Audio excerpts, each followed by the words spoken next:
प्रहलाद गुंजल ने भी छोड़ा नरेश मीणा का साथ। राजनीति में कोई किसी का सगा नहीं होता। अब प्रहलाद गुंजल ने भी नरेश मीणा का साथ छोड़ दिया। लेकिन कहानी इतनी ज्यादा सीधी नहीं है जितनी सुनने में लगती है। यह पूरा एक सियासी ड्रामा क्या कुछ है वे आपको गहराई से समझाते हैं। प्रहलाद गुंजल जो कभी नरेश मीणा के साथ खड़े दिखाई देते थे, दोनों एक दूसरे के बड़े साथी माने जाते थे। जब नरेश मीणा थप्पड़कांड में जेल की सलाखों के पीछे थे, तब प्रहलाद गुंजल ने खुलकर उनका समर्थन किया था। उनकी रिहाई के लिए आवाज बुलंद की, सड़कों पर उतरे, नरेश मीणा के लिए ढाल बनकर खड़े रहे। लेकिन अब सियासत का रंग बदल चुका है।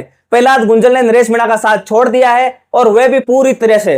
हाल ही में जब प्रहलाद गुंजल डोंगरी बांध के लिए आवाज उठाने पहुंचे तो मीडिया ने उनसे सवाल किया कि नरेश मीणा फिर से जेल चले गए हैं, अब आप क्या करेंगे? क्या उनकी जमानत के लिए वापस आवाज उठाएंगे जैसे आपने पहले उठाई थी? और जवाब में प्रहलाद गुंजल ने क्या कहा? सिर्फ 2 शब्द, नो कमेंट्स। जी हाँ, उन्होंने साफ मना कर दिया कुछ भी बोलने से।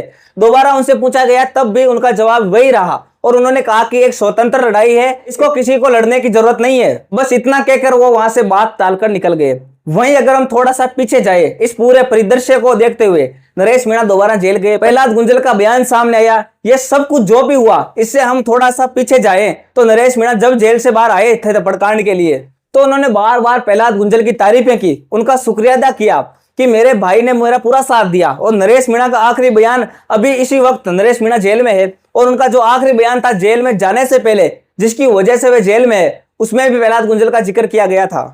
क्या कहा था उन्होंने कहा था कि जो गुज्जर ओम बिरला के साथ है वे नामर्द हैं और जो गुज्जर प्रहलाद गुंजल के साथ हैं वे असली और सच्चे गुज्जर हैं। और यही बयान नरेश मीणा के लिए मुसीबत बना और वो दोबारा जेल के हवा खाने पहुंच गए। लेकिन अब नरेश मीणा को अपने पुराने साथी की सबसे ज्यादा जरूरत थी, प्रहलाद गुंजल। वो कहां है? वो पूरी तरह से किनारा कर चुके हैं इस मुद्दे से। तो सवाल यह उठता है कि आखिर प्रहलाद गुंजल को क्या हुआ? क्या वे कांग्रेस पार्टी के दबाव में है?